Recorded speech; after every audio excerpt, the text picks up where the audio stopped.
Hello दोस्तों, स्वागत है आपके एपिसोड नंबर 13 में, जिसमें बात करेंगे एपिसोड नंबर 12 में जिन लोगों ने कमेंट किए थे उन स्टॉक्स का रिव्यू। तो अगर आप चाहते हो कि मैं आपके स्टॉक्स का रिव्यू लूँ तो कमेंट नीचे कर देना। डेफिनेटली आपका भी कुछ दिनों बाद नंबर आ जाएगा, लेकिन कमेंट पक्का करना, तभी मैं स्टॉक को ले पाऊँगा, अदरवाइज़ तो आपको पता है नहीं ले पाऊँगा।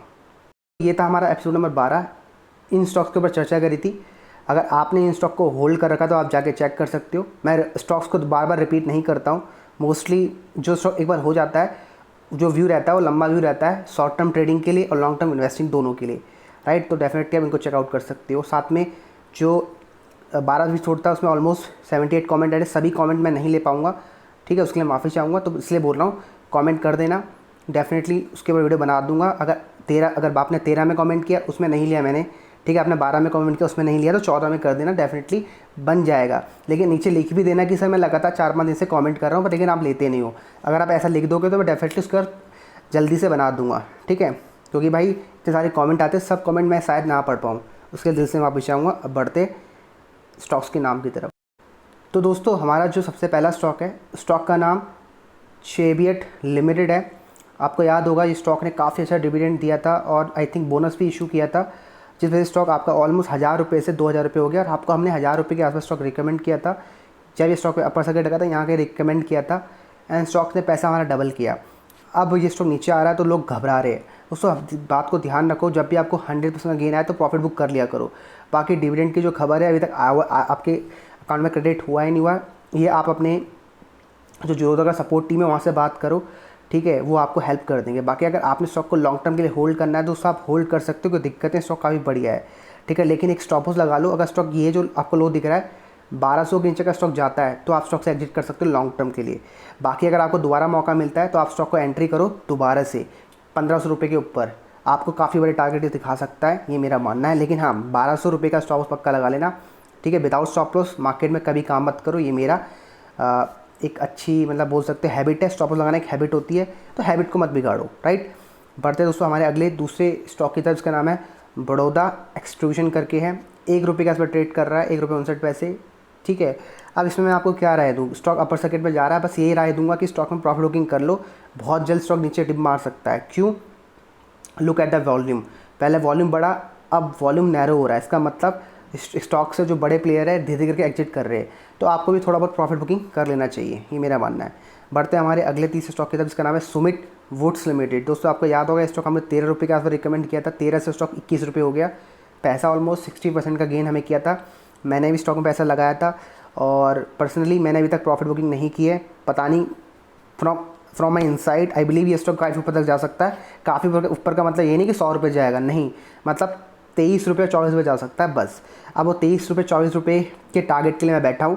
बाकी आज मॉर्निंग में प्राइवेट क्लास हुई थी, मैंने आपको उसमें एक्सप्लेन किया था कि आप स्टॉप लॉस ट्रेल कैसे कर सकते हो। दोस्तों, आपको भी स्टॉक में स्टॉप लॉस ट्रेल करना है, तो अगर आप चाहते हो प्राइवेट क्लास का लिंक आपको मिले तो इस वीडियो को शेयर करने के बाद मैसेज कर देना, इंस्टाग्राम में आपको लिंक्स मिल जाएंगे। तो इसमें आपको स्टॉप लॉस ट्रेल करना है। अगर आपने 13 रुपये कैसे बाई किया, अगर आपने भैया 16 रुपये में बाई किया है तो भैया प्रॉफिट बुक कर लो, उसमें कोई गुंजाइश नहीं है, क्योंकि 13 रुपये मैंने खुद एंट्री करी, 13 रुपये 30 पैसे के आसपास, ठीक है।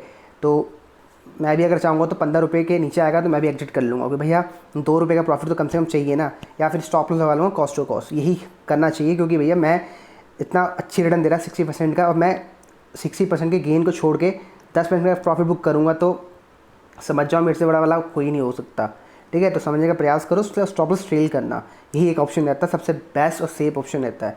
बढ़ते हमारे तीसरे स्टॉक की तरफ, इसका नाम है माधव इंफ्रा करके का स्टॉक का नाम है। अगर मैं बात करता हूँ, स्टॉक अभी रजिस्ट्रेशन एरिया के आस पर ट्रेड कर रहा है, एक अच्छा खासा यू पैटर्न बना रहा है, ठीक है। अब स्टॉक थोड़ा कंसोलिडेट कर सकता है, ये मैंने वीकली चार्ट खुला हुआ है। तो स्टॉक को अगर दोबारा बाई करना है तो इसी रजिस्ट्रेशन के ऊपर बाई करो 7 रुपये के आसपास। अगर नीचे मिलता है तो आप नीचे भी बाई कर सकते हो 4.5 रुपये 5 रुपये के आसपास दोबारा से, लेकिन स्टॉप लॉस लगाना पड़ेगा 4 रुपये के नीचे, मतलब 1.5 रुपये का स्टॉप लॉस लगाओ और आपको टारगेट इंतजार कर सकते हो 8 रुपये के आसपास, ठीक है। तो मतलब 1:2 का रिस्क रिवॉर्ड हो गया। अपना रिस्क प्रोफाइल ध्यान रख लेना, उसके बाद आप इन्वेस्टमेंट कर सकते हो, लेकिन ध्यान रखना एक बार इसके वो चेक कर लेना बैलेंस शीट कैसी है, मैंने वो चेक नहीं करी है, मैं आपको टेक्निकल चार्ट बता रहा हूँ, ठीक है। ये सपोर्ट लेके ऊपर जा सकता है दोबारा से। बात करते हैं मेगा सॉफ्टवेयर के बारे में। ये स्टॉक भी आपको रिकमेंड किया था 13 रुपये के आसपास, अच्छा खासा गेन स्टॉक ने दिया है और जब राइट इशू आया था, कुछ राइट शेयर का उसका कुछ पंगा हुआ था बीच में, भी आपको मेल भी आई होगी, अगर आपने मेल चेकआउट नहीं, मेल चेक करो, आपको मेल में आया हुआ लिखा होगा राइट इशू का कुछ आया था उसका, ठीक है। मेरे पास भी पड़े हुए कुछ शेयर्स के, तो मैंने भी स्टॉक को होल्ड किया। दोस्तों अगर आप स्टॉक को होल्ड करना चाहते हो, स्टॉक को होल्ड करो, जब तक स्टॉक 11 रुपये के ऊपर ट्रेड करेगा कोई दिक्कत नहीं है। स्टॉक आपको 18 रुपये और 20 रुपये के टारगेट आराम से दिखा सकता है फ्यूचर में। तो मैं खुद स्टॉक में 18 रुपये या 19 रुपये के आसपास प्रॉफिट बुकिंग कर सकता हूँ। अभी तो मैं शायद नहीं करूँगा, लास्ट वीडियो में ये बताया था, टेंशन की बात नहीं है, जब तक 11 रुपये के ऊपर ट्रेड कर रहा है कोई टेंशन की बात नहीं है, स्टॉक आपका ऊपर जा सकता है। बढ़ते हैं हमारे अगले स्टॉक की तरफ, जिसका नाम है महाबैंक। दोस्तों ये स्टॉक हमने आपको आई थिंक इंस्टाग्राम या ट्विटर के माध्यम से दिया था, हाँ इंस्टाग्राम के माध्यम दिया था, और 32 रुपये का हमारा टारगेट था। और स्टॉक ने बिल्कुल सेम हाई लगाया था, वहाँ से गिर गया, मतलब लकीली हमने अचीव हो गया टारगेट हमारा, ठीक है। अब स्टॉक में क्या करना है, टारगेट जब अचीव हो जाता है तो पता ही आपको क्या करना होता है, लेकिन फिर भी बहुत लोग गलती करते हैं। तो अगर गलती हो गई है तो आपको क्या करना है, 22 रुपये के नीचे का स्टॉप लॉस लगा लो। अगर आपने स्टॉक को बाय किया है, 22 रुपये के नीचे जाता है तो डेफिनेटली आप स्टॉक से एग्जिट कर सकते हो। हाँ एक बात को ध्यान रख लो दोस्तों, जो भी मैं आपको एडवाइस करता हूँ वो एक मैं शॉर्ट टर्म ट्रेडिंग के पर्पज़ से करता हूँ, ठीक है। इन्वेस्टिंग अलग होती है और ट्रेडिंग अलग होती है। जिन लोगों ने इन्वेस्टिंग और ट्रेडिंग को मिक्स कर दिया ना, तो उनका कुछ नहीं हो सकता। अगर आप बोलोगे सर विकास लाइफ के को लॉन्ग टर्म इन्वेस्टिंग कर सकते हैं, नहीं भाई उसमें शॉर्ट टर्म ट्रेडिंग करके पैसा कमा लो ना, क्यों इन्वेस्टिंग करके पैसा कमाना है, समझ गए। अब ऐसी जो महाबैंक है, ये आपको जैसे पता है प्राइवेटाइजेशन हो रहा है, उसकी खबर से चल रहा है, तो ये इन्वेस्टिंग के लिए स्टॉक नहीं है, ठीक है, ये ट्रेडिंग के लिए स्टॉक है। इन्वेस्टिंग के स्टॉक अलग होते हैं, इन्वेस्टिंग के लिए वही स्टॉक पकड़ो, समझ लो बात को भाई, ये बहुत रियलिटी है। इन्वेस्टिंग के लिए वही स्टॉक पकड़ो जो लगातार हाई राइज बना रहे हैं, मतलब जो अच्छे प्रॉफिट के साथ ऊपर जा रहे हैं और जो ऑलरेडी मल्टी बैगर है। मैं निफ्टी 50 स्टॉक की बात नहीं कर रहा हूँ, आप निफ्टी 50 के स्टॉक भी पकड़ो, आप निफ्टी 500 स्टॉक के पकड़ो, मतलब निफ्टी के जो 500 स्टॉक है उसके भी पकड़ो, ठीक है। और कोई स्टॉक अगर आपको 10-5 रुपये मिलता है तो उसको भी पकड़ सकते हो, लेकिन इन्वेस्टिंग अगर आपको करनी है तो निफ्टी 500 स्टॉक में ही करा करो, ठीक है। ये छोटे मोटे स्टॉक्स में मत करा करो, ट्रेडिंग करा करो। ट्रेडिंग मतलब स्विंग ट्रेडिंग, ठीक है। मतलब 25 रुपये रिकमेंड किया था, 32 रुपये हो गया, कितने रुपये, 7 रुपये होता है। ऑलमोस्ट गेन देख सकते हो, 30%, 20% का गेन आया था। कम होता है क्या 20% का गेन? अगर आपने 5,000 रुपये लगा रखा है, 10,000 भी लगा रखा है मोटा मोटी, तो आपको अच्छा खासा गेन हो गया, समझ गए। तो ये स्ट्रैटेजी अप्लाई करो, ठीक है, लेकिन स्टॉप लॉस के साथ। बढ़ते हैं हमारे अगले स्टॉक की तरफ, इसका नाम है इंडिया मार्ट। एंड दोस्तों ये भी स्टॉक काफ़ी चर्चा में रहता है, ठीक है। एंड स्टॉक का जो भी सपोर्ट मुझे दिख रहा है यही है, अगर ये सपोर्ट टूटता है जो निकल के आता है 6500 आई थिंक, हाँ 6,000 रुपये, 5,600, आप खुद चार्ट में देख लें, डेली चार्ट मैंने खोला हुआ है। अगर स्टॉक इसके नीचे चले जाता है तो डेफिनेटली स्टॉक में दिक्कतें आ सकती है। स्टॉक आपको शॉर्ट टर्म में काफ़ी नीचे के लेवल दिखा सकता है, 4,000 और 5,500 के लेवल्स भी, ठीक है। तो जब तक इसके ऊपर ट्रेड कर रहा है आप होल्ड कर सकते हो, कोई दिक्कत नहीं, लेकिन स्टॉप लॉस पक्का लगा लेना जो बताया गया है। बढ़ते हैं हमारे अगले स्टॉक के नाम, जिसका नाम है टाइम कंज्यूमर करके है। ये स्टॉक आपको बोनस इशू करने वाला है दोस्तों। स्टॉक में आपको फंसा दिया गया है, स्टॉक में दोबारा लोअर सर्किट लग रहा है, स्टॉक दोबारा नीचे गिर रहा है। अब पता नहीं आप लोगों को मौका मिलेगा नहीं मिलेगा स्टॉक से एग्जिट करने का, देखते हैं। एक बाउंस तो स्टॉक में देखने को मिल सकता है, लेकिन आप कर क्या सकते हैं, स्टॉक में फंस चुके हैं। तो इसमें आपको क्या कर सकते हो, मैं आपको ये रिक्वेस्ट करूँगा, इससे हमें एक लेसन सीखने को मिलता है कि स्टॉक मार्केट में क्या करना है, आपको रिस्क प्रोफाइल को ध्यान रखना है। जो 2% का तुम्हारा रूल है उसको ध्यान रख लो, बाकी भैया भगवान में छोड़ दो, और जो स्टॉक मार्केट के जो भी इंडेक्स है उसमें छोड़ दो, ठीक है। ये आपको अच्छा लेसन देता है।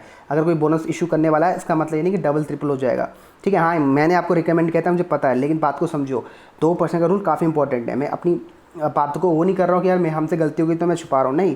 हमें स्टॉक रिकमेंड किया था, एक जनरल व्यू दिया था कि स्टॉक जा सकता है। स्टॉक 70 रुपये तक गया था, उसके नीचे गिर गया। अब आपको करना क्या है, आपका अगर पैसा बचाना है तो 2% का रूल फॉलो करो, बस भाई यही आपको सेव कर सकता है और कोई नहीं सेव कर सकता, ठीक है।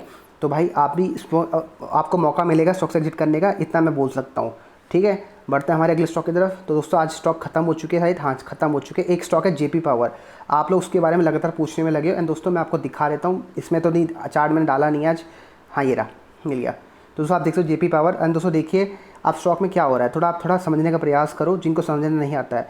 यहाँ पर ब्रेकआउट फेल किया गया है, कैसे ये ब्रेकआउट आप मान के चल सकते हो, वैसे ही ये ब्रेकआउट नहीं होता है, ठीक है। छोटे रेंज में ब्रेकआउट नहीं होता है, ये रेंज होती है कम से कम 1 महीने की, 2 महीने की, ये रेंज बहुत छोटी सी है। तो उससे यहाँ स्टॉक ने एक क्लोज़ करा। अब देखो दोस्तों ध्यान से देने वाली बात क्या है, अगर आप ध्यान से देखोगे तो ये जो इसका जो वॉल्यूम था, लुक एट द वॉल्यूम कितना हाई है, लेकिन जब स्टॉक ने ब्रेकआउट किया तो उसका वॉल्यूम देखो कितना नैरो है, कितना डीप है, मतलब छोटा वॉल्यूम है। इसका मतलब ये स्टॉक कभी भी यहाँ से गिर सकता है। तो यहाँ पर जब भी ब्रेकआउट का अगर आपको अच्छा चाहिए ना, तो 2 चीज़ ध्यान रखा करो। तो इसके लिए माफ़ी चाहूँगा। तो मैं आपको क्या समझा रहा था, जब तक ये स्टॉक वॉल्यूम के साथ देखा करो, जब भी आपको ब्रेकआउट देखना वॉल्यूम देखा करो और साथ में ऊपर क्लोज करने दिया करो। ये स्टॉक ने यहाँ पर क्लोज नहीं करा था और स्टॉक को क्लोज ना करने के बाद स्टॉक नीचे गिर गया। एंड दोस्तों देखिए अब स्टॉक दोबारा आपका यहाँ पर दोबारा को मौके देखा, ठीक है, बाय करने के, लेकिन आपको बाय नहीं करना है। ये रजिस्ट्रेशन लेके स्टॉक नीचे गिर सकता है। देखिए ये दोबारा ऊपर जाएगा, इसको टेस्ट करेंगे, नीचे गिर जाएगा। तो मर्जी आपकी, आपको जो करना आप कर सकते हो। आई थिंक 5 रुपये का इस पर रिकमेंड किया था जेपी पावर। आज जेपी पावर आपको हमने 3 रुपये का इस पर रिकमेंड किया था। 3 से आपका 6 रुपये का। मेरे पास की कुछ भी पोजीशन नहीं है, पहले आपको बता दूं। मैं तो कब का भी स्टॉक से एग्जिट कर लिया, क्योंकि मैं शॉर्ट टर्म ट्रेडिंग करता हूं, ठीक है। मुझे जिसमें मौका मिलता है मैं उसमें एंट्री करता हूं, एग्जिट करता हूं। लॉन्ग टर्म पर्पज़ के लिए मैं इन स्टॉक को बाय नहीं करता हूं, ठीक है। लॉन्ग टर्म पर्पज़ के लिए एक दूसरी स्ट्रैटेजी होती है, जब तक वो स्ट्रैटेजी बनती नहीं है तो हम स्टॉक में बाय नहीं कर सकते। समझने का प्रयास करो, ठीक है। तो भाई आज का जो एपिसोड है ख़त्म करता हूँ। अच्छा लगा एपिसोड तो लाइक कर देना, शेयर कर देना, ठीक है। और जो भी आपके अगर स्टॉक में ना ले पाया हूँ इस एपिसोड में तो नीचे कमेंट कर दो, डेफिनेटली मैं कल के एपिसोड में ले लूँगा, ठीक है। Bye bye, take care.